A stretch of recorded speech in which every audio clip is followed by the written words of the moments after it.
بسم اللہ الرحمن الرحیم اللہم صلی علی سیدنا مولانا محمد وعلی آلہ وصحبہ بارک وسلم۔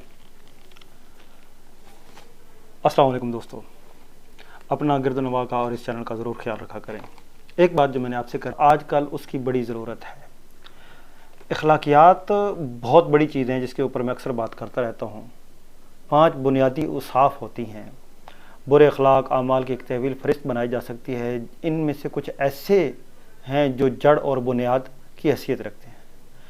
اگر ہم اپنے آپ کو ان سے پاک کر لیں تو دیگر بہت ساری بری باتوں اور برے اخلاق سے اپنے آپ کو بچا سکتے ہیں۔ ان میں سے ایک جو سب سے بڑی بات ہے جو میں آپ سے آج ذکر کرنا چاہتا ہوں وہ ہے کبر و تکبر کی۔ سب سے پہلی چیز کبر کے معنی اپنے آپ کو بڑا سمجھنے کے ہیں یا کچھ بڑا کہنے کے ہیں۔ کبر کا لفظ ہی ایسا ہے کہ آدمی سمجھتا ہے کہ یہ بیماری میرے اندر ہو ہی نہیں سکتی اور میں اس سے پاک ہوں۔ متکبر ہم اسے سمجھتے ہیں جس کے پاس بڑی دولت ہو، پیسہ ہو، جو بڑا اختیار والا ہو اور بڑی ڈینگیں مارتا ہو، اپنے آپ کو بڑا کہتا ہو کہ میں بہت بڑا آدمی ہوں، اس کو ہم متکبر شخص کہتے ہیں۔ اس میں کہتے ہیں کہ اس میں کبر بہت زیادہ ہے۔ کبر کا مرض بڑا عام ہے۔ اس مرض میں ایک درویش بھی مبتلا ہو سکتا ہے اور ایک فقیر بھی ہو سکتا ہے، ایک زاہد بھی مبتلا ہو سکتا ہے اور ایک عالم بھی۔ بلکہ امام غزالی رحمۃ اللہ علیہ فرماتے ہیں کہ میں نے جتنا کبر علماء میں دیکھا اتنا عام آدمیوں میں نہیں دیکھا۔ کبر دراصل بہت ساری بیماریوں کی جڑ ہے۔ جب شیطان نے حضرت آدم علیہ السلام کو سجدہ کرنے کے حکم کی نافرمانی کی تو اس جڑ میں کبر مضمر تھا۔ اللہ تعالیٰ نے فرمایا کہ اے ابلیس، تجھے کیا چیز سجدہ کرنے میں مانع ہے جسے میں نے اپنے دونوں ہاتھوں سے بنایا؟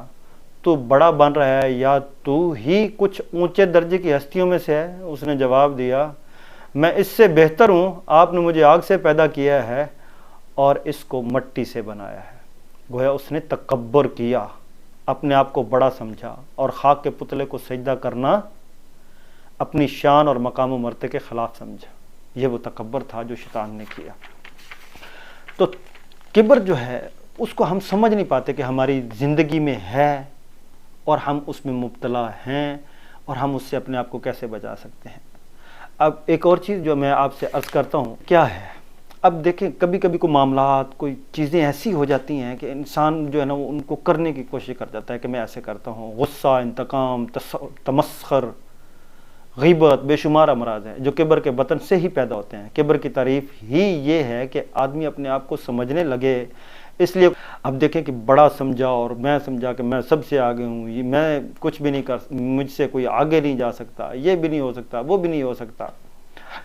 تو کبر سے جو ہے آدمی کو اپنے آپ کو پاک کر لینا چاہیے اور کوشش کرنی چاہیے کہ اس مرض سے خلاصی ہو جائے اور اس سے دور رہا جا سکے۔ جو آدمی حق کو ٹھکراتا ہے اور ماننے سے انکار کرتا ہے، اس کے پیچھے سب سے بڑا سبب کبر ہی ہوتا ہے۔ یہ بھی کبر ہے کہ حق بات کہنے والے آدمی کو حقیر جانا جائے اور یہ سمجھے کہ اس کا یہ منہ یہ بات کرے۔ ذرا آپ کسی غلطی پر تنبیہ کر کے دیکھیں، معلوم ہوتا ہے کہ جیسے آدمی نے سانپ کے اوپر پاؤں رکھ دیا، آدمی کا نفس اس طرح تڑپ اٹھتا ہے کہ اچھا اسے مجھے یہ کہہ دیا۔ قرآن مجید میں انبیاء کی داستانیں اگر پڑھیں تو ان کو بھی اس کیفیت کا سامنا کرنا پڑتا تھا۔ کیا تمہارے درمیان بس یہی ایک شخص تھا جس پر خدا کا ذکر نازل کیا گیا؟ لوگ حقارت سے یہ کہتے تھے، معاذ اللہ۔ ڈر لگتا ہے، بات نہیں ہو پا رہی کہ کیا کہوں، کیونکہ میں خود بیٹھا یہ بات کر رہا ہوں، بہت ساری چیزیں ایسے ہیں جو مجھ میں پائی جا رہی ہیں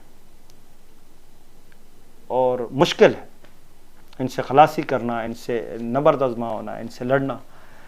اور یہ ساری چیزیں جو ہیں نا وہ ان کے ساتھ اپنے آپ کو کیسے بچائیں، تھوڑی سی کوشش ضرور کرنی چاہیے۔ آپ کو پتہ ہونا چاہیے کہ مرض کیا ہے، تو پھر اس سے بچاؤ جو ہے وہ ممکن ہوتا ہے۔ ایک اور بات کرتا چلوں، کوئی شخص ہے وہ کہتا ہے کہ یار میں بھی کبر کی ایک بہت بڑی علامت ہے، میں تو بہت گناہ گار ہوں، میری نیت تو بڑی خالص ہے۔ بار بار اپنا گناہ گار ہونے کا اقرار کریں اور اس کے پیچھے اپنے آپ کو کچھ بتانے کا جذبہ بھی پوشیدہ رکھیں۔